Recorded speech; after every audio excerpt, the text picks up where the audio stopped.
Welcome to Fiery Discourse, your podcast for media featuring dragonesses, female dinosaurs, and other similar saurians and scalies.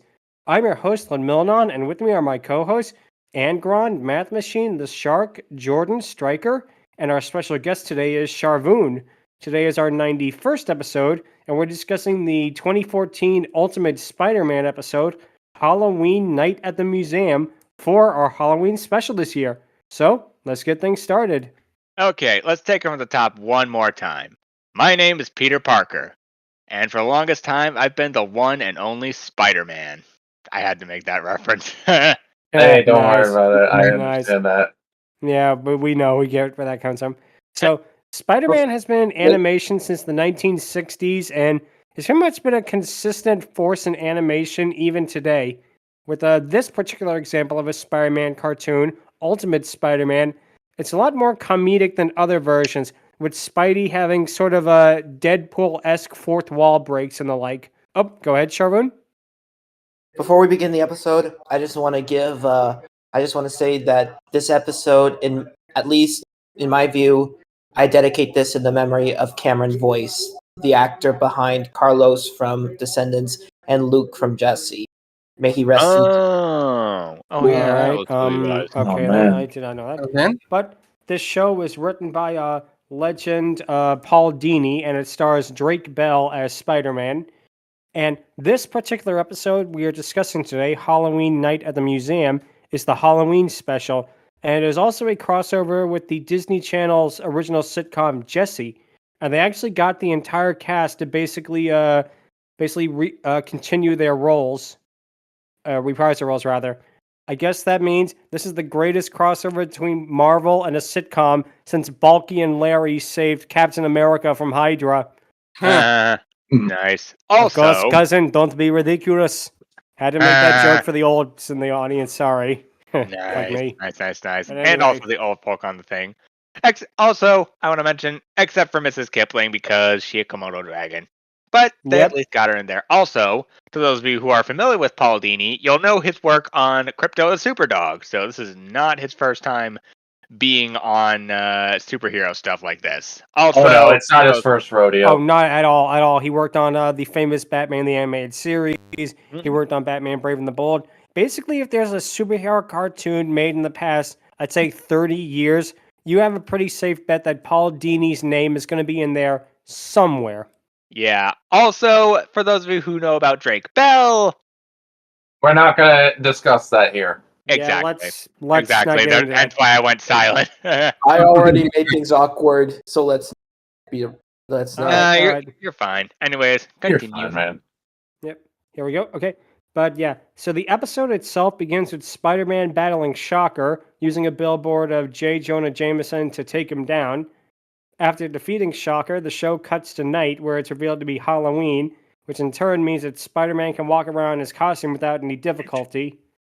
He chose Spider-Man because Peter Parker is still a big nerd, which kind of glad that he got that right here. Spider-Man chooses to go to the Natural History Museum to check out an exhibit on Camelot. Glad to have some peace and quiet. Go ahead. At this point, this is just when this is when the big reveal happens, and I'm not gonna lie, I had to stop the episode and give myself a good moment of silence. Like, we're doing this. Yeah. Like, I mean, it's not the first time Spider-Man did a collab in this show, and it probably wouldn't be the last. Yeah. Right. But all of a sudden, a giant Komodo dragon or monitor lizard walks into frame, which turns out to be Miss Kipling, the pet of Ravi, who is dressed as a wizard. Luke, who is dressed as a pirate, asks why he has a pet, to which case Ravi claims it is the last person who annoyed me in what is actually kind of a clever little bit of foreshadowing if you actually consider what happens in the episode, which we'll get to in a little bit. He pretends to cast a spell on Luke, who of course is nonplussed by this. Then we get to see the rest of the Jessie gang show up, which includes Emma, who is dressed as the Blue Fairy. Sadly, we do not get to see Haley Joel Osment sit in front of her and wish to be human. Nice. Make that joke, sorry. And Yeah, that'll be Silly, interesting seeing her seeing Sora get transformed into a real boy. And there's also Suri, who is dressed up as Doc Ock, which one thing that is interesting is that this is a small child dressed as an in-universe supervillain. Wouldn't that be like a real-life kid dressed up as the Zodiac Killer or something? When you really sit down and you consider it, you know? Actually, I have a couple things. yeah. I have a couple things. Yes. First, around the ahead. release of the Jeffrey Dahmer miniseries, there were people who were dumb and sick enough to dress up as him, so I don't personally buy it. And second, and most of all, SpongeBob is Doc Ock. That's just one level of awesome I just discovered. Oh, Yep. definitely. Yep. I will also. Oh, go ahead, Shark. Yeah, it's probably he stole technology from Plankton's chum bucket. And became, Yeah, that is also that is true. Can grow more than 4 arms, so Yeah, Nice. that is also true. He probably borrowed them from Karen. I had Nice. to make that joke, sorry. But anyway, Also, the entire time, Mrs. Kipling is just not bothered by this. She is just sitting there vibing, and it's just like, cool, man. Like, oh, lizard. yeah, sure. And like I say, I do like that how we actually get to see more of that as the episode progresses. But for now, let's see what happens. Because the reason they're there at the museum, Emma did not finish her homework yet, so they all have to go to the museum to do research. And Jessie promises to take them all trick or treating afterwards. Luke laments that all of the good candy will be gone as the guard puts up a red velvet rope and says that the museum is closed. And now they can finally feel the pain that Patrick Starr does. You don't know what it's like to be stuck behind the red velvet rope all the time. Yeah. Yeah. Oh, So, man. We're They can getting our also. SpongeBob references aren't early, people. Yeah. Go ahead, let's Shark. think that, let's just say the spirit of Patrick will show up in a bit. Yeah. That is true. Also they can experience how it felt in that one regular show episode where Mordecai and Rigby got stuck in the line. Mm. True. But we actually do get some legitimate, funny dynamic out of these characters, which also brings up my point that we'll talk about later on in the episode when we're finished about it being a crossover. But the way they wrote these characters, they actually fit in this world in a pretty good way, I gotta admit. Yeah. But we get like a good line such as Luke saying, "What kind of geek would like this stuff?" Followed by Spider-Man walking up and going, "Oh, I love this stuff." And that's such a well-written, well-timed moment. Yeah. And again, if you've never seen Jessie, like I have never seen the show, I have. I personally haven't. And if you don't know these characters, you could really just pass themselves off as being like random civilians, and it fits. It actually does fit the Spider-Man universe. So it's not one of those things that breaks continuity when you try thinking about it, like the let's say not like Saint Elsewhere crossovers. Let's just leave it at that. But what happens? Can I? Go ahead, sorry. So I will say this. I think part of the reason is that I grew up with I watched Jessie, but not Ultimate Spider-Man. So honestly, I'm not familiar with that universe of the show. So I guess that's sort of what threw me off the most. Like I wasn't very well. So that's part of the reason why I feel like it could. I think I'm just too used to the MCU universe of Spider-Man where these characters would not fit. Kind of see that, I guess, but I personally think the crossover worked. I agree. But anyway, in another funny moment, the guard literally moonwalks backwards to pull Spider-Man out of there. Oh man! But, yeah, and as when I was blinking, you miss it jokes too, and I always a sucker for those. Go ahead, Maggie. Go ahead, Angron. No smooth criminals getting by this boy. Suck it, Michael Jackson. Oh snap! Oh shit! Nice. But anyway, what happens is Spider-Man demands entry, but the guard says that they're closed. Even as the Jessie characters tiptoe in a kind of a Scooby-Doo style behind the guard, Suri sticks her tongue out and raises her arms and her Doc Ock arms in a cute little gag at Spider-Man, who's just really confused at that in a pretty good gag. Go ahead, Shark. Sharp. Well, honestly, I just love that Spider-Man points that out, and the guard doesn't even turn around. Like he just does not care. I immediately do not believe you. He must have been a Mysterio Forever guy. Wow. Okay. I love what Spider-Man says after seeing that. Did I just get this by Baby Oct? Exactly. Like I say, this show legitimately has really good, clever writing in it. Uh-huh. I give them a lot of credit for that. But this was Man of Action after all, so that would kind of be par for the Yep. core. Yep, and they worked on several other Spider-Man cartoons too. But what happens, Jessie reads a plaque that says that the exhibit contains actual artifacts and magical properties. One thing to notice is that the lip movement seems a little weird. Like, they didn't get the lip sync right. It's just her, like, flapping the lips for, like, a little longer after she finishes the sentence. I don't know, maybe something just I noticed, but it looks a little bit weird. But Honestly, we then that's- get... I think that's sort of my biggest problem with the animation. The lips, the mouth, and especially the lips I just don't like animated lips when they're not really done well. I never noticed that. I really looked, and to be honest, they didn't have too bad lip dubbing. I mean, there were probably a few moments where if you blink, you miss it, but that's just me. Oh, good. They tried anyway- to make it super. They tried to make it look like it was anime, but at times it doesn't work. It's not anime. I'm kind of... I don't think they were trying to do that. At times, kinda other see it. times it does work. Yeah, I can definitely kind of see that. So anyway, what happens next is that Luke approaches a knight statue and he touches a green gem on the sword, causing it to tip over and nearly fall on him. Mm. Touch. Don't touch. Touch. Don't touch. Do I have to follow you around? Yeah, Why if follow only- you around all day? If only that guard was there. And it only hurts when anybody touches it. Oh! How it only hurts if you touch it. Yeah. Classic. Oh But my god! What happened? Okay. Continue. Okay. What happens is that Jessie arrives just in time to save Luke, pushing the suit of armor on its pedestal, but the sword falls to the ground. As she picks it up, lightning appears in the building as it flies through the halls while the Jessie kids are all shocked. Spider-Man hangs upside down on a web while we get to hear a slide whistle, which reminds me of the infamous James Bond slide whistle, which, if you know, you know. Yeah, this show uses comedic sound effects quite cleverly, and they are funny. And it makes me think a lot about Ed and Eddie, which was a show that mastered the timing of funny and wacky sound effects.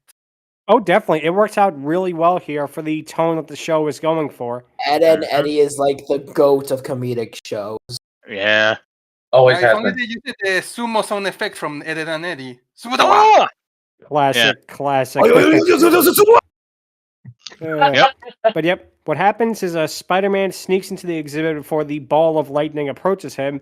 Then we get to the theme song, which I use it very loosely because the theme song is probably one of the shortest I have ever seen because it consists of the Marvel comic book opening and the show logo showing up before being pulled off screen by a web. It lasts for maybe 10 seconds, and it's very weird. Listen to it this way. I feel like if this show was made a decade earlier, we get at least a minute plus of a theme song, but not here. Honestly, this is one of my biggest pet peeves for a TV show. Like when they just have a title and then they just start the episode or they just start the show. Like, could you imagine if something like My Little Pony, Friendship is Magic, or Steven Universe, or Gravity Falls started the same way? They just had a title and they just moved on with the show.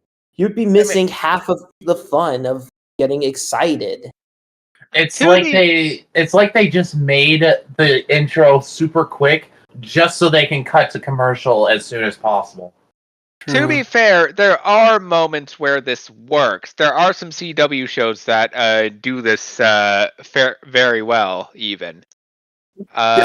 Here, I mean, I get that, but there was probably like several episodes before this that had an actual opening. I don't know what it is. I never looked, but I don't mind it too much. It's not perfect, and it's honestly, again, one of the weaker openings, but yeah.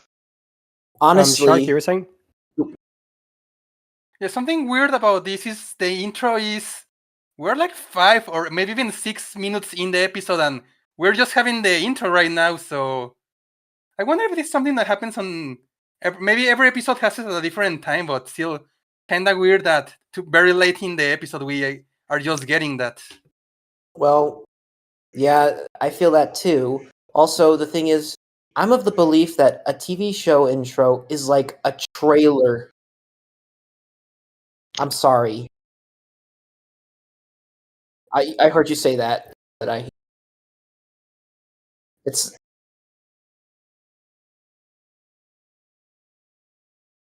Spider-Man leaps out of the way as the lightning cones past him. We hear the slide whistle sound effect again play as he is confused. We cut back to Jessie as we see her holding the sword before she claims that it's very heavy.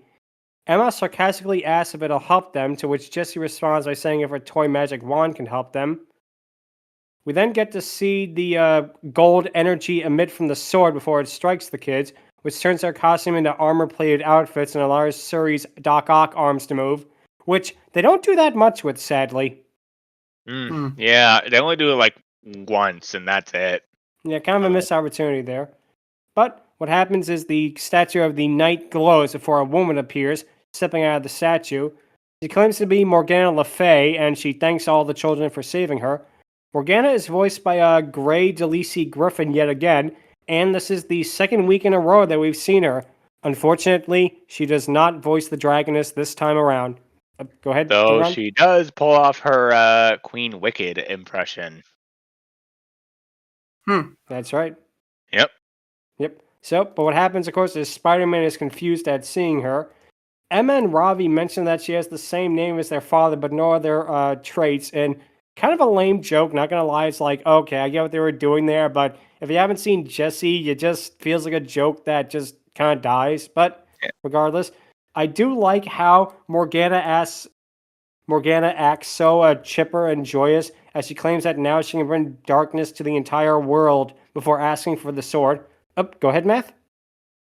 It was at this point I started to notice something that was kind of odd to me. I'm not sure if this is the series as a whole or just this episode. For some reason, they do a lot of those hand close-ups or those big hand pointing at the screen things like you would see in a 3D movie production, and I'm not sure why. Yeah, I get that. It happens a lot in the episode, and I get why for the most part, but it kind of hampers it a little bit. Yeah, I can kind of see. I never even noticed it until you mentioned it, but now that I think back, yeah, they did do a lot of that, didn't they? Yeah, it wasn't intrusive, but it was weird. Definitely. But Spider-Man leaps down and he tells her that they won't give her the sword, with Shuri backing him up. Yeah, keep in mind, he does this. They can see that he's a web shooter, but they ask, how do we know you're the real Spider-Man and not just some costume? Which is like... And the thing is they literally just showed them that he was Spider-Man. He literally just shot webs at them, you know? Yep. And, it's one of those things that you have to think that, wouldn't that make more sense if it came earlier in the episode, like when Spider-Man was trying to break in that? Yeah. But we do get another really good moment where Spider-Man has a great response of, you couldn't have dressed up as a ghost, to Shuri's costume, as well as her response of, well, it scared you, didn't it? And again, you really get the feeling that the dynamic between these characters are just, they are a lot of fun. You can tell that the writers tried their best to go and make them feel like they fit in the universe in their own way. Go ahead, Angron. Honestly, I just see her as Doc Ock freaking spooking Spider-Man, and I just, oh my gosh, this is too perfect. Like, this little girl is freaking making Spider-Man, like, actively, like, concerned, which, like, wow. Did I just get dissed by baby Doc Ock? Exactly. Yeah, exactly. That's another funny moment. Yeah. But what happens next is basically Spider-Man distracts Morgana, who breaks out of the webs by leaping around, while Jessie and the others try to make an exit from the museum, with Ravi running back to pick up Miss Kipling. The group make it to the... go ahead, sorry. Yeah. No lizard left behind. Nice. gosh. Yeah, Go ahead, I will Sharvoun. say I will say this. One thing I want to say is these kids are way less excited to be meeting Spider-Man than I would. Same. I can feel that. Yeah. Yeah, I definitely can understand. Oh, Well, go ahead, to Shark. be fair, in that universe, Spider-Man is not a fictional character. While in our universe, Spider-Man is a fictional character. And Hmm. remember, That by is this true. point, they think he's just a random in a costume. So who knows? That is Yeah. true. That is also very, very true. But Exactly. what happens next is that Morgana causes chains to appear on the door and says that they cannot escape and to enjoy the show. And it's here that she casts magic, bringing all the exhibits to life and transforming the guard into some kind of a hulking jack-o'-lantern headed man. Unfortunately, although this is called Halloween Night at the Museum, we do not get to see Robin Williams as Teddy Roosevelt coming to save him. Sad. Rest in peace to a legend. Also, What a no shame. Ben Stiller. Bleh. Not either. Sharvoun, you were saying? Honestly, that I could have used a little more Halloween in this Halloween special. Yeah, I can see Oh, that. yeah. They kind of didn't when you think about it. It is funny that it's called Halloween Night at the Museum, but there's... go ahead, Shark. Yeah, outside of the guy with the jack-o'-lantern head, there isn't really nothing Halloweenish in the list of enemies they're going to face in this museum. I mean, there's a worm, there's cavemen, dinosaurs, so skeletons galore and whatnot. But I Yeah. feel ya. Let's get to it when we do. And Yeah, also, well- the Pumpkinhead guy, I think is more of an homage to the Green Goblin. Yeah, I was thinking the same I was thing. just about to say that. I was just about to say he's more like a classic era Green Goblin with, the glider and the exploding pumpkins and whatnot. And I really, and even the costume in a way kind of looks like a, original universe Green Goblin. Go ahead, Angron. Also, he flexing a little bit of my comic know-how here. He looks like a mix between Jack-o'-lantern from the same comics and the Green Goblin here to really sell it. Yeah, I kind of have to agree with you there. But what happens is the group all head towards the bug exhibit as basically Morgana rants about using her evil plan to bring eternal night to the world. Spider-Man hits her with a web, and what happens is when they head to the bug exhibit, Spider-Man tries using his webs to keep the door shut, but Jessie walks in front of him, getting webs on his arm, and then she asks, "Did you slime me?" Which, number one, I did not think this is also a Ghostbusters crossover, but here we go. Thankfully, they do not find the portrait of Vigo the Conqueror in the museum. And He the is Vigo! You are the buzzing of flies to him. The flowers are still standing. That's Yeah, my had to make that stepdad. Oh, my joke. Words are stepdad's still favorite. standing. Yeah. slimed me. Yep. Classic. But Oh, what happens I is the also, kids... sorry. Also, I will say this. It's weird to see Jessie, kind of a normal teenage woman, just rip off the webbing when even Prowler in the Tom Holland movies couldn't do it. Prowler was in the Tom Holland movies? What? He was Donald Glover's character. Really? I did not know that, huh? Huh. Okay. Huh. Cool. But the Anyway. kids all walk away knowing that Spider-Man is in big trouble. But Spider-Man, of course, is having none of this, claiming that if they didn't cut in line, none of this would have happened, and he berates Jessie for being so stupid to touch the exhibits. Spider-Man basically laments that he's stuck with 4 kids and a girl who is out of her league. But Jessie tells him that he's not the first weirdo with a mask she's encountered. So, judging from the fact that she is a babysitter in that, I presume she met Michael Myers at some time. Oh my gosh. Had to reference that, sorry. I heard you say 4 kids, and he was like, I'm sorry, what? 4 kids? You unintentionally made that joke. Oh my gosh. Yep. Sharvoun, you were saying? So she met with Michael Myers? Oh my god. Did they have an Austin Powers / Shrek marathon? Oh gosh. Nice. That was a good one. But what happens is the giant worm in the center of the room comes to life. So apparently this is also a Tremors crossover. Go ahead, Shark. Yeah, thankfully for Spider-Man, that worm isn't big, pink, and doesn't come from Alaska. Yep, it is not, but it is kind of freaky looking, to be honest. Yeah, it's pretty cool looking.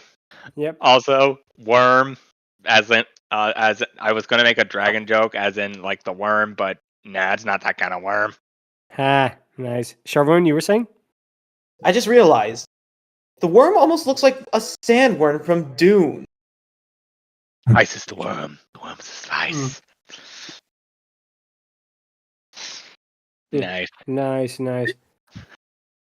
But what happens next, of course, is that Spider-Man basically wraps up the worm's mouth in webs. He tells Jessie not to get eaten by it, but the worm breaks the webs and it approaches Spidey menacingly before Jessie runs at it, trying to threaten it with the sword. Spider-Man saves her from it and thanks her for all the help. Go ahead, Shark. Yeah, Spider-Man could use his webs as a string, but he still lacked the paperclip needed to actually defeat the thing. Hey, it's S for SpongeBob, S for Sandy, and S for Spider-Man. Yeah. And Had to Estes make for that- Saber Skins. Sure, Yes. that too. As for scapegoat. But what happens is Emma and Suri hide under a display case while Spider-Man continues to leap around the room to distract the worm. He causes the worm to tie itself in a knot, which knocks it out. Spider-Man asks the kids if they saw anything like that, with Ravi claiming that he saw something like that with a cobra in India. The group all flee into the next room, which is like kind of a space vehicle room. And in a really bizarre scene, Jessie asks what's going on, despite literally having everything happen beforehand. And she goes so far as to point her sword at Spider-Man. This feels like a scene that was meant to be way earlier in the episode, because by this point, they already met Morgana Le Fay, they already have had Spider-Man save them multiple times, and they have already had, they already fought the giant worm. Go ahead, Shark. Yeah, it brings to the point that Spider-Man does explain what happens, and the reaction of the characters is, magic is real? Like, you just fought a giant worm that came to life do magic, guys. And it also says that there are legit magic items in the freaking exhibit. Like, seriously, they should be on more high security at this point. That's they true. should be keeping that under tighter lock and key if they're that. Nice. Sharvoun, you were saying? Yeah, I do agree. Like, really? Also, you're asking Spider-Man this? If honestly Spider-Man just told me to run, I'd do anything he says, no questions asked. Yeah. That's very true. That's very, very true. But what happens is the guard torn jack-o'-lantern guy arrives in the room and attacks him with fireballs. But Spider-Man saves them from him as they all run towards a giant model of the space shuttle, to which I have to say, I didn't know they were in the Pewter City Museum. Nice. And they all paid $50 each to get in there. Technically, I like, made that joke, sorry. technically You're 5 fine. cents, but yeah. Yeah, I made a joke, sorry. Sharvoun, you were saying? When does Amy Adams and Ben Stiller appear flying the Wright brothers plane? Nice. But the jack-o'-lantern picks up one of the rocket nozzles and holds it menacingly over them as Spider-Man is worried. But this is a bit of a weird cliffhanger because it's one of those cliffhangers that cuts to commercial, and then when it comes back, Spider-Man instantly resolves the problem by just knocking a panel on top of the jack-o'-lantern guy and knocking him out. Which, it really... You okay? You okay? Give him a minute. Sorry. Sorry. He Sorry, went it's all down good, my it's all good. pipe a little bit. It's all good. All good. But anyway, but if it's one of those cliffhangers that really feels like it was just, oh, we need to have a cliffhanger. What do we do? Let's do that. But instantly resolve it. So not very satisfying. But what happens is next, Emma, Suri, and Jessie all hide inside of the lunar lander.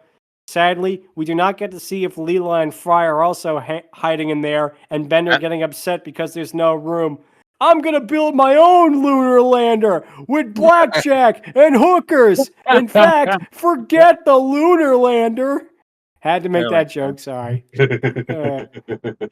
But the reference you made, Sharvoun, about the biplane really isn't that bad because it really isn't that off place because Luke, Ravi, and Miss Kipling are all on the biplane, with Ravi telling Luke that he can't fly it.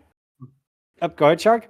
Yeah, I can also think of board, Get out of the spirit of St. Louis! Nice. That Wow. was a classic right there. Yeah. But what happens is the jack-o'-lantern man approaches them as Luke pulls a lever, which causes the plane to fall down on top of him. But then it's weird that this does not faze the jack-o'-lantern man at all, who then gets up. But he's finally defeated when Spider-Man just swings in and kicks him, and now he is defeated and we never see him again. Which, again, is kind of a missed opportunity because they could have had him as, like, the right-hand man to Morgana Le Fay, but instead he gets, like, one really cool scene and then just disappears. But Yeah, Spider-Man... I agree with you. They should have just cut the Spider-Man defeating him, and they just should have just stopped it with the plane landing on him. Yep. Look, it was a boss battle. The plane left him with one hit point left, and Spider-Man stole the kill. That's how it went. That is true. That is true. But what happens is Spider-Man approaches the kids while Jessie is stolen by someone off screen. They try to go into the next room as Emma tries to realize that they forgot something before remembering it's Jessie, which, oh hey, I've seen Home Alone as well. Oh gosh, this is where that gets to a joke that honestly legit made me freaking laugh. Like the moment she says that, Jesse, Spider-Man's eyes go wide, which is accompanied by a freaking that monkey sound. Like it's hilarious. Oh my god. Yeah. But what happens next is that as Spider-Man opens his eyes and they play the exact same monkey noise as when Billy and Mandy. Like, for example, when Grimm is on the Snake Nerd's computer and he clicks on something, it's the exact same sound effect. Oh, and it always no. makes me laugh. Yeah, It's a I random was gonna say the monkey same noise thing is- as I said the same thing as well. Oh, it's all good. It's all good. But Hilarious. I just had to reiterate that, I guess. Sorry. Oh, But Jesse turns out to be captured by a group of cavemen who have her tied up and is trying to make fire. To which case, wow, this sure is a strange crossover with Primal. Nice. I had to make that joke too. But Minus Spider-Man enters the scene and he easily beats them all up with the kids watching on in awe. Spider-Man unties Jesse before a Triceratops skeleton comes to life and begins to chase them. The background music here, it really does sound like something out of Scooby-Doo, which, again, feels a bit like an intentional reference. I do like also this... Oh, go ahead, Chuck. Yeah, all this part in the dinosaur exhibit, especially because of the dinosaur skeletons, it reminds me of Luigi's Mansion 3 because there is a boss battle against a skeleton tyrannosaur, so they should have called Luigi to help here. Yeah. Nice. If only he showed up too. But what happens next is that we also get another funny exchange because Jesse points out that dinosaurs and cavemen lived in completely different times and time periods, as Lucius asks her why that counts. We get this legitimately funny exchange. Do you even pay attention in science? It's pretty clear that I don't. Yeah, like I said, the writing for this really does click in a lot of ways. But what happens is the Triceratops and Spider-Man go into the other direction. The group of Jesse characters are all stopped by the cavemen who threaten them before they are transfixed by the star on Emma's wand. Fortunately for us and for the world at large, Oogtar is not one of those cavemen. Thank Nice. God. Yeah. Yep. Dino classic, man. Oh my gosh. All right, Sharvoun, you were saying? Pretty, shiny. Thank God it's not a diamond doorknob. Nice. Sure. Also, let me think here. What was I gonna say? Oh yeah, before that, them like talking about like it's so unnatural having dinosaurs and cavemen being the same thing, even though they're like several millenniums apart. It's honestly kind of hilarious. It is. It really, really is. But what happens is Jesse picks up the sword and threatens the caveman. Thought I'd never say that sentence. Before Spider-Man rides on with the Triceratops and saves them. And it's here we get the moment that we were talking about earlier with Spider-Man noticing how calm they all are in this situation compared to the usual civilians he saves. And Jesse mentions that when you've dealt with these kids, anything is possible in a ha-ha cute moment. There's kind of a weird little, not sure if it's an error, but it's something that's certainly strange.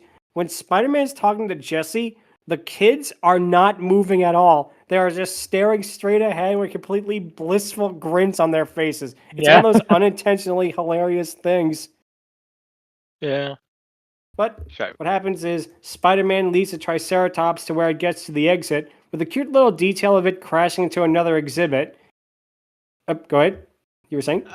One thing to note on that, this is a show where they literally fought a freaking sentient robot and tried getting Mrs. Kipling to become a freaking TV superhero or a movie superhero. You can kind of tell, like, even if you didn't see the show, you'd know that they've probably been through some shit if that doesn't phase them at this point. That is very Now, true. And we'll talk. speaking of Mrs. Kipling, Yep, we're getting to the moment we talked about this podcast in particular, because basically what happens is the group walks through another part of the museum as Jessie asks if Spider-Man can take the sword from her yet again as she's uncomfortable. Morgana finally shows up again, which it's interesting she's not really in this episode, despite her being the main antagonist. There's like a good 7-8 minute chunk where she doesn't show up, which, interesting. But what happens is she demands the sword from them. Jessie says no and begins to say, "Over my dead body." But Morgana finishing her sentence with a sly smirk and saying it being a bit cliche is a fun moment. Go ahead, Sharvoun. that's when Morgana just lifts her hand into the air and the sword just flies out of Jessie's hands and into hers. Did they make it clear that she couldn't do that? Yeah. But anyway, what happens next is that she casts a spell as a magical glow goes over Miss Kipling, as we see close-ups of her feet becoming talons, her growing wings, and her tail becoming longer. That's right, people. We get to see a Komodo dragon transform into an actual dragon, which this is a concept that is so simple and yet so genius. How has literally no one thought of that idea before? To be fair, Gallivant, an ABC musical starring the same person who did Lassie from Psych, also did this concept with a certain Tad Cooper, who was initially a horny toad, I believe, or a horny devil at least, and became a legit dragon by the end. So it's rare, exceedingly so, but not completely uncommon. True, actually. That is Shark? true. Yeah, something about this that I'm not 100% sure on this. I might have to rewatch the scene frame by frame, but I think the reason the Komodo dragon got hit is because you can see everyone dodges the magic spell and it ends up hitting the Komodo dragon, so it kind of implies that the Komodo dragon wasn't the initial target of said spell. Yeah, and also Mrs. Kipling is just being all no-brain, only lizard. Just like, oh, hey, I'm a dragon now. I'm gonna do dragon shit now. Yeah. Head up to only dragon thoughts. Math, you were saying? Mrs. Kipling is actually an Asian water monitor lizard, which is the second largest lizard behind the Komodo dragon. And I think that also explains a bit of the design, because she's got a bit of Eastern dragon design with the mostly Western, with those mustache tendril things on her face. I think as a reference to the fact that she is an Asian monitor lizard. That does make a lot of sense. That's That nice. really does fit. Wow, I did not think of that. Go ahead, Technically Asian American, but yeah. First of all, very good pointing out. That is actually kind of clever. Second, and most of all, they should be glad it's not a Komodo dragon, because if you look up what Komodo dragons can do, let's just say it would not end well. That is what I'll just say. That's why I love Komodo dragons so much. Even as a kid, I loved them to death. Yeah, they are kind of awesome. I won't lie. I definitely can see why. I believe that the voice effects for Dragoness Miss Kipling is Frank Welker. If not him doing it live, it's definitely probably stock audio of him doing it. But one thing I have to mention, it's kind of a missed opportunity to not have Miss Kipling speak, because in her normal form as a normal monitor lizard, she can't talk. So to have her talk as like a giant dragoness, it would have it would have been a lot of fun. I'm not saying she's not hell really yeah. good because she's definitely is a fun character, but it still would have been a little something, a little addition to it, let's say. But what happens is Miss Kipling breathes fire on the tapestry before growling at the group. Spider-Man attempts to wrap up her snout with webs before she easily breaks free of it, roaring and chasing the group. Basically, Ravi begs Jessie not to have Spider-Man hurt Miss Kipling as he tries telling Spider-Man that even though she's now a giant dragoness, Miss Kipling is still Ravi's pet. We get another fun line of Ravi saying, she's emotionally vulnerable. And Spider-Man's response of, I'm physically vulnerable to fire. It's a fun one. Go ahead, Yeah. Sean. Well, bug types are weak against fire types, so checks out. Yeah. That is very true. Yeah. Also, just man, the fact that the fact that it's Spider-Man here saying that that they're kind of out of their mind for saying Mrs. Kipling is the emotional one in this situation speaks volumes, given how her head was completely empty throughout the entire show. She's again lizard vibing. Yeah. Sharvoun, you were saying? Honestly, it sort of ties. I remember it ties into a reoccurring joke from Jessie where they describe Mrs. Kipling as all that when the joke is basically it's funny because lizards don't have emotions.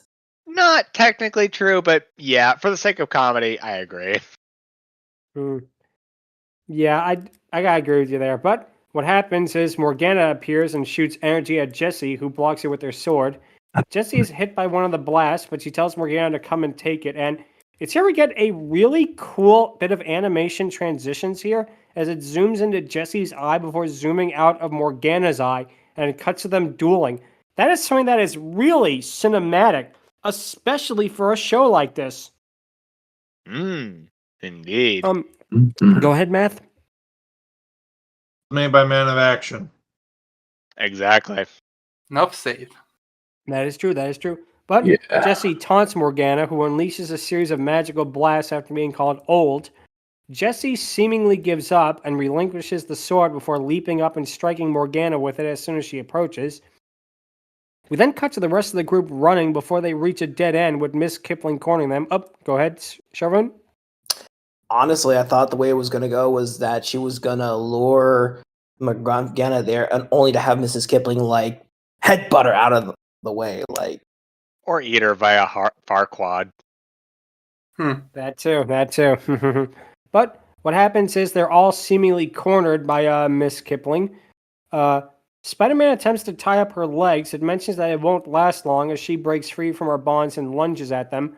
While all of the others run, Ravi stays behind, and this is actually kind of a touching moment because he reminds of Miss Kipling of everything he does to help her and that he still loves her, claiming that she will not hurt him. Yeah, kind of a missed opportunity here, but it would have been a little interesting to show some stills from the show to show their bond a little better. I kind of get why budget and all that, but that would have been a very interesting touch. Yeah, they probably didn't. Go ahead. They probably didn't want to confuse the audience by cutting to live action from animation, but I can kind of see where you're coming from. Sharvoun, you were saying? Honestly, I thought the twist was she wasn't trying to attack them, but rather she was just following them because, even as a dragon, she's still Robbie's pet. That would have been, yeah, I was thinking that too, not gonna lie. I can kind of see where you're coming from with that. I definitely can understand it. But, like I say, it's a really sweet moment, and again, it's another missed opportunity not to have her speak during this segment, but it's still a sweet moment that she stopped short of attacking him, and instead she nuzzles her head on his chest as Robbie rubs her chin in delight. And again, it's a really cute moment, Mm-hmm. Yeah. You get to pet the dragon. That too. But we cut back to Jessie and Morgana fighting with each other, and the fight choreography here is really, really good. They did not have to go as hard as they did, but they have the eye transition again, which is also really good. But what happens is eventually Jessie is knocked away by Morgana as she claims that the sword, and she claims the sword and that she will rule the world.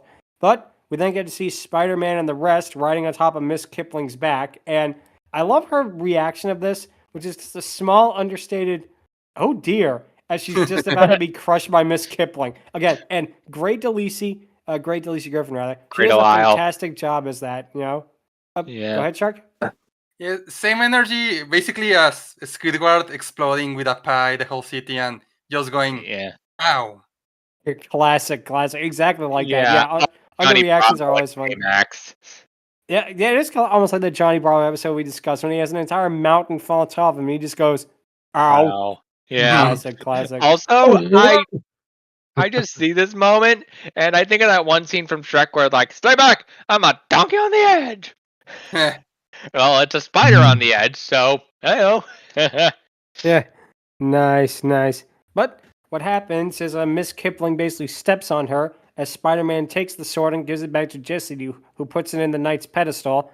Basically, this slowly undoes all the magic as Morgana is sucked back into a portal while screaming how much she hates children, which, number one, ties into the beginning where she's cooed over how much she loved children in order for them to give her the wand.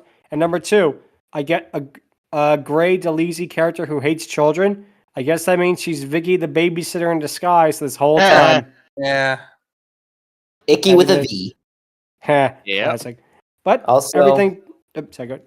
Honestly, I don't think the kids really did as much as. Well, I'll get back to it. I just need to think it. It's all good. All good. But what happens is everything turns back to normal. For example, all the basically live exhibits go back to being inanimate. The guard turns back to being a human being, and Miss Kipling becomes an ordinary lizard again. Spider-Man says that this is one of, but not the weirdest Halloween he had, before marking how well Jessie and her group took it. Go ahead. Angron, you were saying? Like, to really tie off the security guard's whole thing, he legit stands up, unfazed, and it's just like, still closed. Yeah, that was a good moment. I also got to mention it, but yeah. Like, he totally wasn't just Jack-o'-lantern / Green Goblin earlier. Yep. But Jessie basically says that she took it well and that they learned the lesson that not all superheroes are super, which, okay. But Jessie realizes that they were spent... go ahead, Shark. The real lesson here is, if something tells you to don't touch, don't touch. Yeah. Do I need to follow you the whole time? If only Patrick Starr knew that lesson. Oh my goodness. Had to mention that again, sorry. Kind of a bookends in a way. But what happens is Jessie apologizes for not taking the kids all trick-or-treating, but they don't care, having had fun with the experience. Jessie then asks if there's a way that Spider-Man can make it up to them, and we then cut to all of them riding on top of the S.H.I.E.L.D. helicarrier, which, Damn. okay, yep. And Spider-Man tells them not to tell Nick Fury about it. Sadly, we do not get to see it. We do not get to see a scene of Nick finding out about it and going all Jules Winfield on him. Motherfucker! I had to do this. Shark, you were saying? Yeah, also, I think it would have been easier for Spider-Man to just take them to a candy store and pay for the candy. Or something like that. Yeah, it's like, why are you taking them on a S.H.I.E.L.D. place, a government facility? Yeah, good. Crazy. I mean, to be fair, Stark's done worse. Stark's done even more menial things just to like do stuff. Like he took a grieving mom on a helicarrier trip just to show her that he can change and whatnot in Civil War. Yeah, exactly. But yeah, that is it for this episode of the TV show. Ultimate Spider-Man would last for one more season before concluding, and I want to say this is the first time I've seen both Ultimate Spider-Man and anything Jessie related, but I am really surprised how much I enjoyed this episode. Like I said earlier, this does a crossover in an interesting way to where you don't need to have seen the other shows in order to understand what is going on here. It's kind of almost like the Lilo and Stitch crossovers in a way. Yeah, I get it. Absolutely. Yeah, there's not much you really need to understand, but it's definitely one of those things that you don't really need to. Yeah. Yeah, exactly. And again, I was not expecting this show to be so well animated or basically so funny in a way, believe it or not, because this actually got some good laughs out of me, I agree. But that leads into the question of the week, which is, what is our favorite Halloween specials? I'll go first, and my answer is going to be a kind of unique one because I have like maybe two of them. One of them, of course, and you probably know me by now, is the SpongeBob episode SpongeBob Scaredy Pants, which is absolutely hilarious. So many great moments there. You know, when SpongeBob shows up in the ghost costume, what do you think? Great! You're gonna be my trick or treat bag. You have the entire part with the haunted mattress. You have, ooh, I'm the fly. Don't tell me. Okay, tell me. Classic. But Nice. they And of also have course, these great. The They have a great ending. moment. Yeah, the ending is says, but they also have that great moment. Ooh, I'm the Flying Dutchman. Ooh, I don't know who I am. Roar! I'm the Flying Dutchman. Give me your Ooh, soul. I'm Flying Dutchman's Ding. best friend. And then they just run off giggling.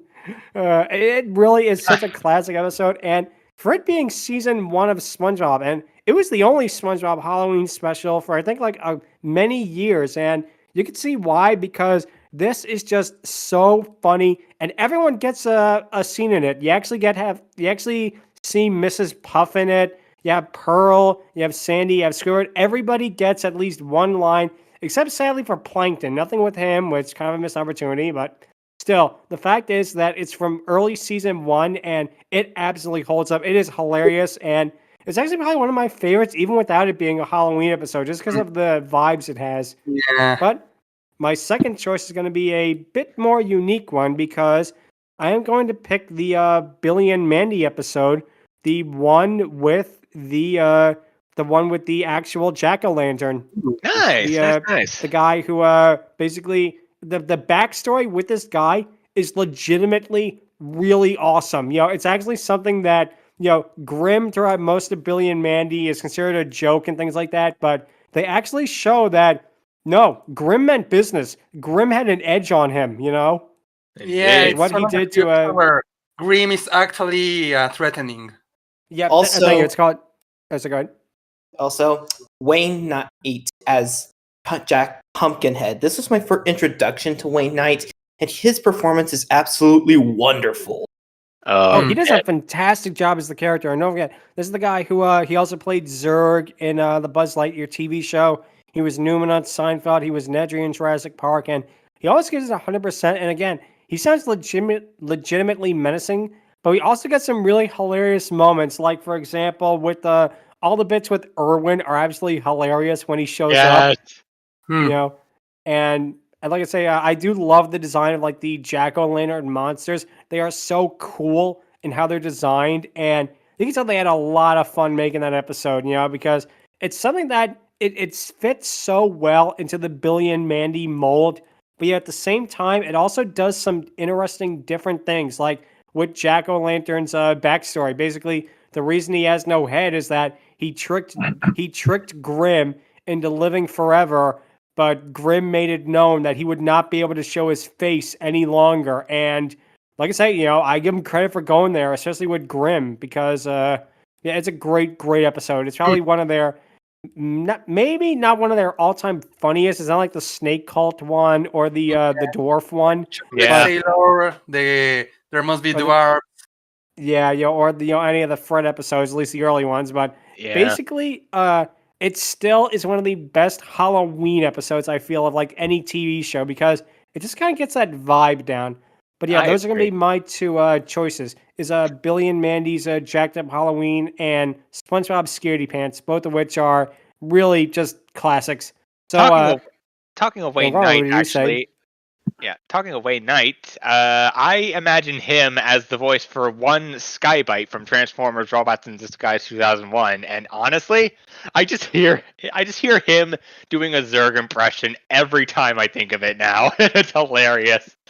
Oh, nice, God. nice. So, Angron, speaking of which, what would your favorite be? Your favorite Halloween specials?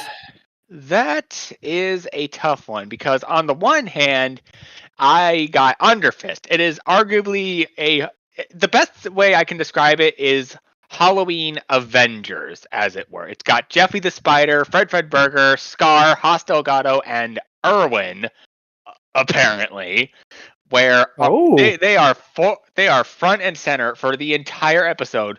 And the main characters, Grim, Billy, and Mandy, are the side characters, which it's pretty out of left field. And I know this entire freaking movie, for the most part, by heart. It is something that sticks with me for ages. I watched it as a kid, and I 100% am sticking by that for that reason.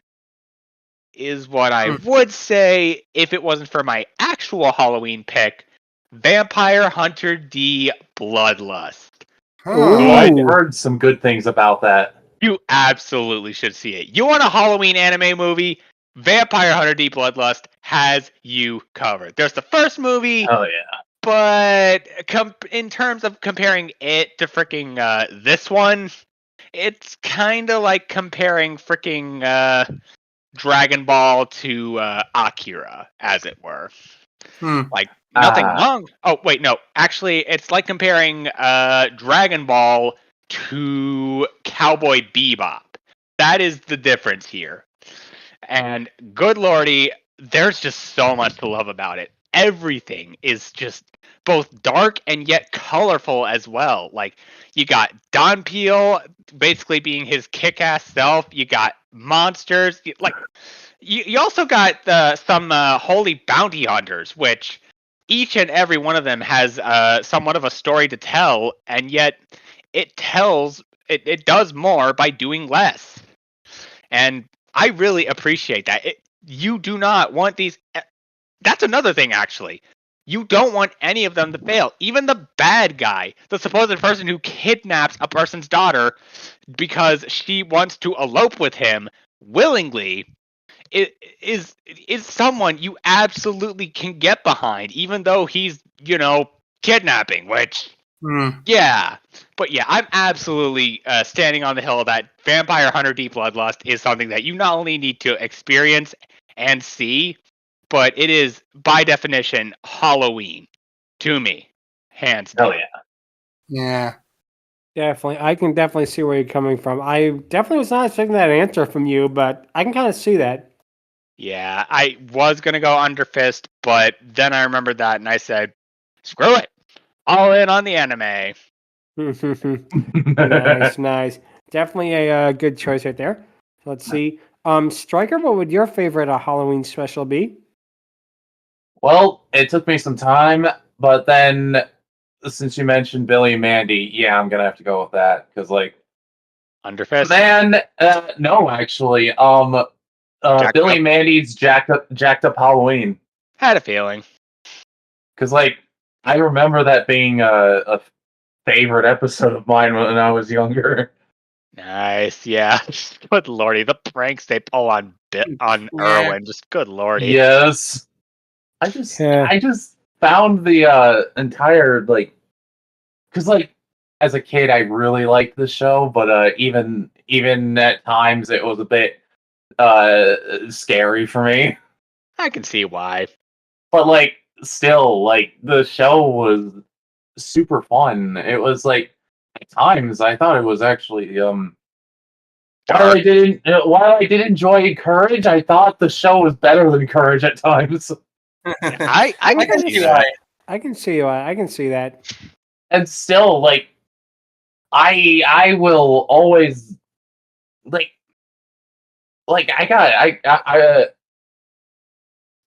sorry. I can't. I trip over my words sometimes.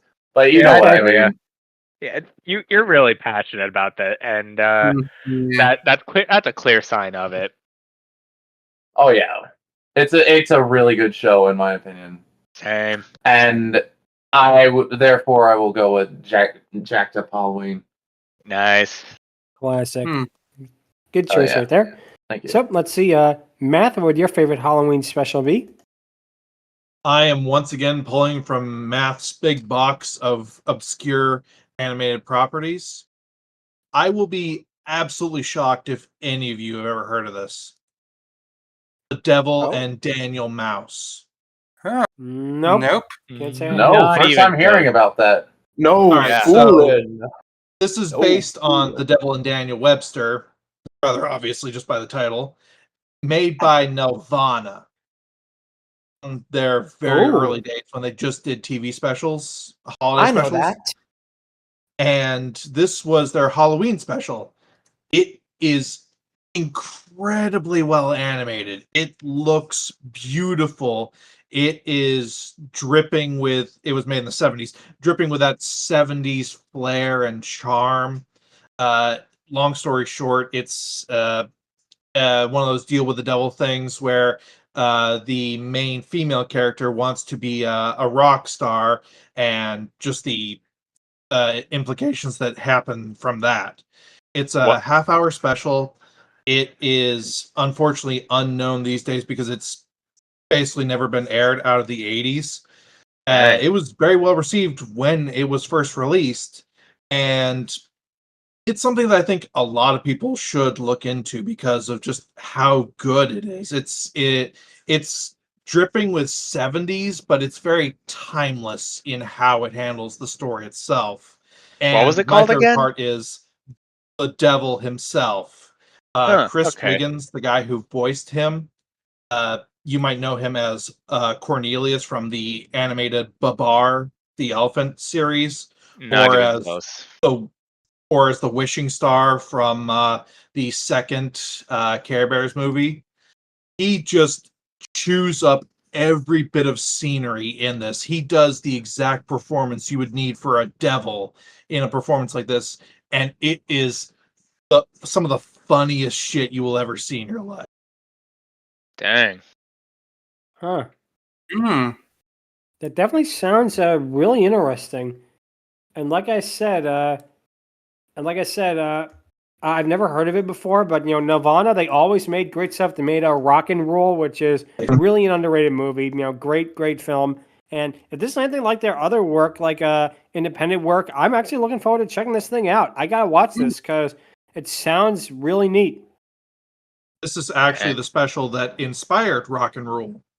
Oh, okay. That Right. definitely The Devil and 150%. Daniel Mouse. Okay. That definitely makes me want to watch it more, because, that was really great. And Nelvana is a company that it's kind of a shame they never got a chance to be a big animation company because they had potential. They had a lot of potential. That is interesting. Unfortunately, yeah. Yep, kind of a shame, but it is and a, it's Warner Bros. From the 70s. yep, sounds nice. Oh my gosh, I get the reference now. Yeah. Nice. But basically, let's see who's next. Shark, what would your choice be for favorite Halloween special? All right. So I was gonna mention two, but one of them, Billy and Mandy's Jacket Halloween. Everything has been said at this point. Every single thing. Yep. So, and I was probably gonna talk a lot about it, but I think I'm gonna talk a little bit more about my second option, which I was kind of debating if you count it as a Halloween special or not, because, well, I think it does because one, it is Halloween theme. Second, it's an event that only shows up around Halloween as well, and you can see it on a certain type of media. But it's an interesting one because I will say something I really love. I see it's still going on, but not as hard as it did. Is Scream Fortress, aka the Halloween events in Team Fortress 2. Oh, okay. I see that. Yeah, they will cool because they will add to the game Halloween theme maps, and they will have boss battles against skeletons, the Headless Horseman, and wizards. And it was cool because it changed the game a lot because they started including a lot of stuff like exploding pumpkins. It got to the point where the characters could use magic spells, and of course, it's hilarious hearing Heavy trying to use the Necronomicon, or how he can pronounce it. Necronomicon. Yeah. Necronomicon. Also Marasmus. And the best part, if you for some reason say, oh, it's a video game, then I can tell you that before each update, the website will upload official Halloween comics explaining the backstory of why the bosses are showing up and what's going on, and they're hilarious. I mean, the Team Fortress 2 comics are one of the funniest comics you can read, and of course, the Halloween ones are no exceptions. Like when after Demoman explains the story of how he lost his eye to do a wizard, Soldier is like, "Oh, I know that wizard," and turns out it's Soldier's roommate, and because Soldier didn't clean the kitchen sink, he's sending a giant Able to kill them all, and that's why they're fighting the boss in the game. But yeah, I know it might be a little bit of a stretch for the answer of the week, but I'll be going with the Team Fortress Halloween updates as my choice here. We I got think you. it fits.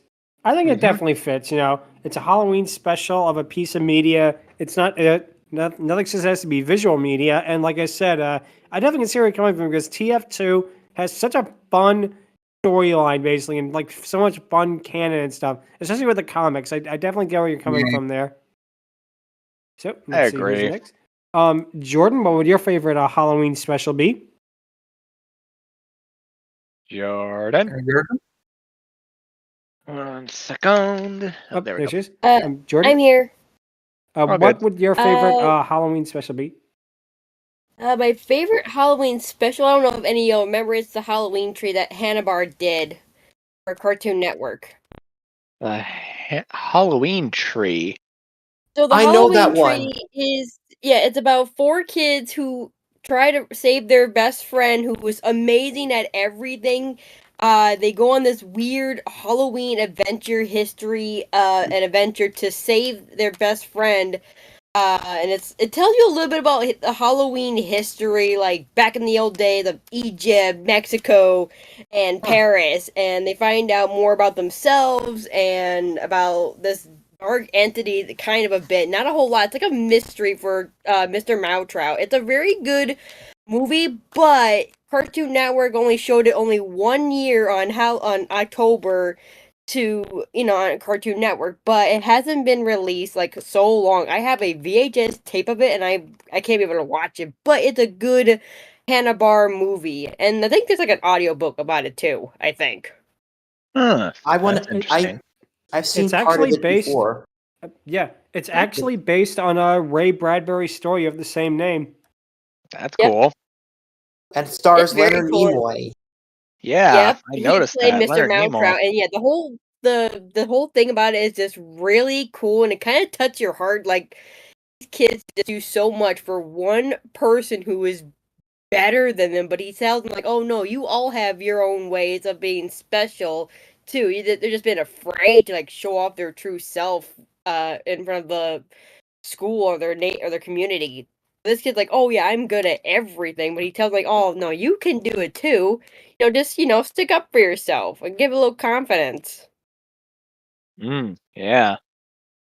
I can kind of see that, but yeah, I'd never heard. I've never actually seen the special, but I have heard the story, and it's one of Bradbury's, maybe one of his best. Though I'm probably biased. I like Bradbury's work, but I definitely can see why. Because his prose is so good, and I could definitely see an animated version of it working out very well. Yeah.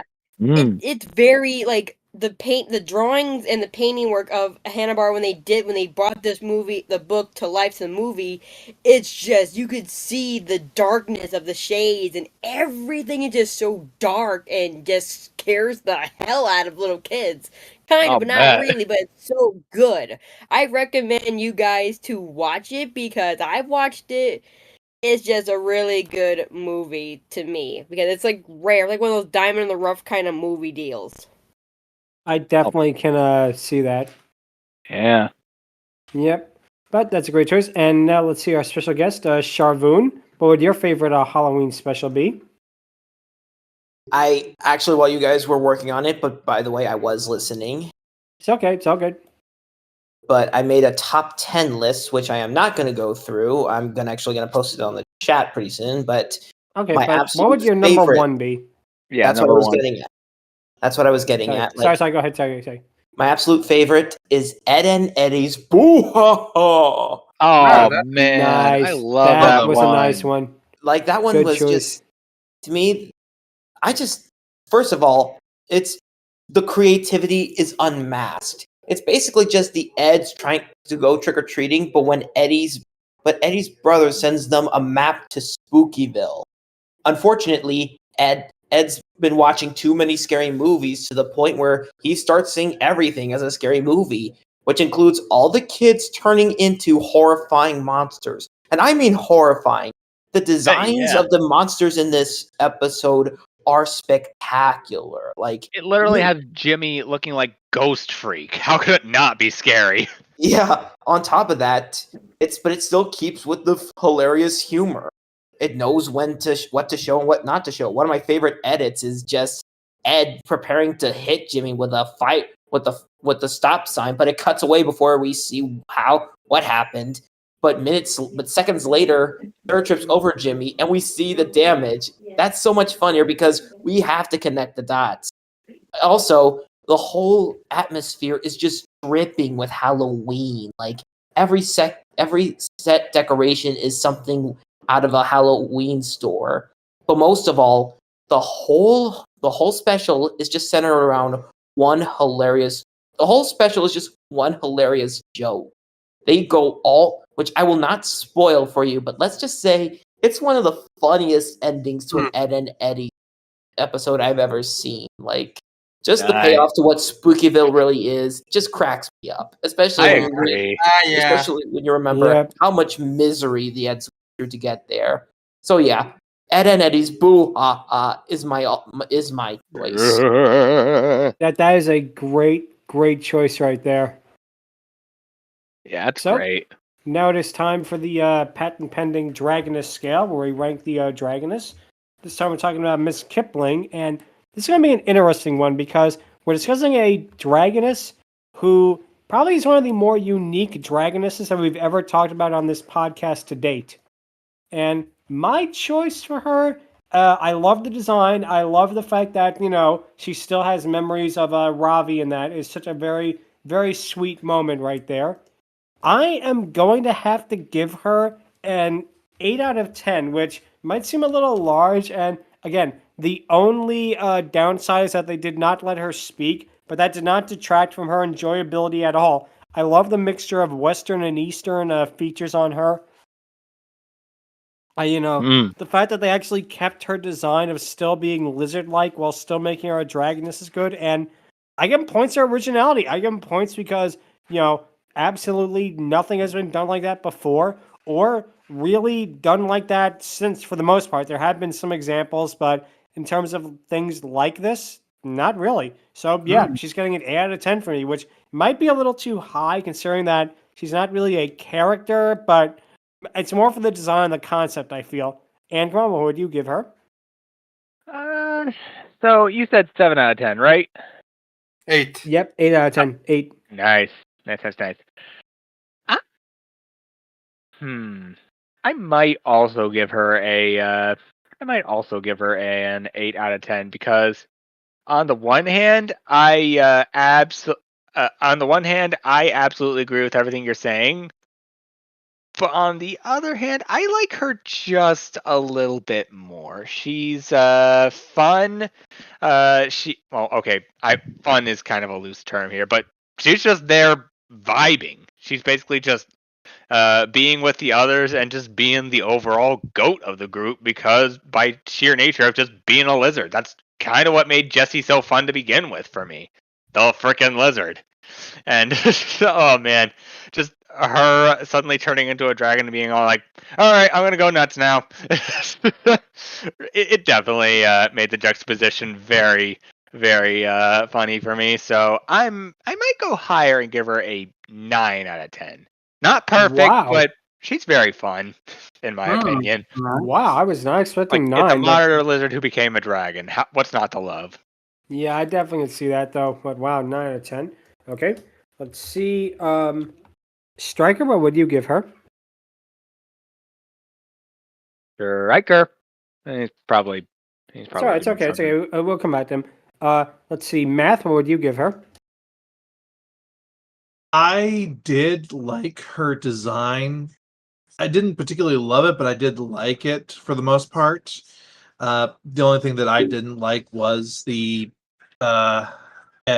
Eastern Asian dragon mustache tentacle things, but that's the thing that I've never been particularly fond of, with a few exceptions. the issue for me was that other than the moment that she showed that she remembered her owner and was nice to him with that little twist, there's really no personality or character here, as has been said, and that kind of detracts from it, unfortunately. So, unfortunately for me, it has to be a 6, mostly just because of giant monster. Yeah, I can kind of see that. And again, it kind of ties Giant into my creature. disappointment of her not being able to speak, because then she would have maybe a bit more of a personality if we heard her internal monologue in that. But I can understand that. So, Stryker, what would you give her? You know, I do like. I honestly, I thought she was kind of like she was there and then she wasn't, in my opinion. You know, Yeah, I can see I why. understand. while But- the character is fun, I'm gonna say that I never watched. Jesse. I never grew up watching Jessie, so I don't know much about Kipling. I feel ya. So I think I may have to rank her as like a 5 or 6. Mm. Okay. Yeah. So I'll give it a 6 then. But yeah, I kind of understand why. Let's see who's next. Shark, what would you give her? Well, I will agree that yes, this is a unique transformation case. Like, it's so simple, and yet it took this long for someone to say, "Hey, why don't we turn this animal into a dragon?" That's kind of the only thing it got going for her, honestly, because Mm. as a Striker mentioned it, she's kind of there for most of the episode. And honestly, you could kind of replace well, not really, because the relationship with her owner is important part. Never mind. It is important. Yeah, it is important. Definitely, I was gonna definitely. say that she could be a dragon she summons, but no. She actually being a pet is quite important in the plot. So okay, I'm gonna give them that too. But yeah, she was kinda there. She chases them, and then she becomes friends, and then she helps them. And the It design just is happens. maybe a little too generic for my liking, so I think I'm gonna go with a 6 as well. Okay, all Mm. good. I understand that. So I good. feel makes ya. sense. So okay, let's see who's next. Jordan, what would you give Mrs. Kipling? Jordan. Jordan, you Eh, there? Okay, Jordan? we'll get back to her. Sharvoun, what would you give Miss Kipling? 6 at. I'm gonna give her a 6 out of 10. This is me being generous. Ooh. The design Wow, a lot is of 6 neat, out of but 10s. honestly, the design's cool. But the Shark and Striker said, she doesn't really have much character or personality. And honestly, she was mostly just used as a plot device. And this is coming from someone who saw Jessie. Mrs. Kipling basically had no personality in the original show. The whole joke is that a kid would own a Komodo dragon, or rather a monitor lizard. Which actually, if you think about it, does tie into the fact that Ravi is technically an Indian stereotype.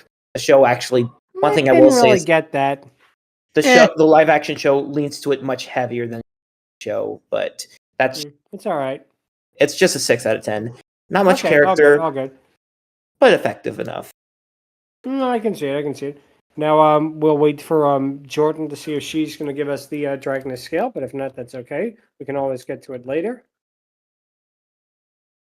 But yeah, like I said, with this show in general, it's definitely an interesting version of a crossover between between Spider-Man and other such characters, and it really shows how it can work out well. So, let's see about Jordan. Well, it's okay. We can always get back to her as well. But that's going to be it for this week for Fiery Discourse. If you have any questions, or if you want to write your own dialogue for Miss Kipling as a dragoness, you can feel Nice. free to email us at fierydiscourse@outlook.com. Visit us on Twitter at twitter.com/fierydiscourse. Be sure to subscribe to the Ludmillanon YouTube channel, and also subscribe to the playlist, and like and subscribe to the videos. Any and all support is appreciated. Also, if you can, one of our co-hosts, Lucky Evie, is trying to look for a way to get into a group home, and he appreciates any and all support for that as well. Link is in the description. Mhm. Next week, we're going to be talking about the 2009 movie Wyvern, aka Dragon of the Lake, aka Dragon. It's one of those movies with 50 titles, and it's going to be interesting because that is a direct-to-TV sci-fi channel movie that actually is better than what you would think about it. Mm. So that'll definitely be pretty interesting there to see those kind of things. And until then, thank you guys so much for watching. See you guys next week, and happy Halloween! Happy Yeah. Halloween, everybody! Happy Halloween, y'all. Happy spooky month. Get spooky, baby! It is Nice, spooky month. nice. It is spooky month after all. Yep, Yes. very Spooky dance. Mario's a tunnel of doom. Very scary. Very scary. But that's it. Thank you guys so much for watching, and until next time, take care. Laters. Adios. So- Bye bye.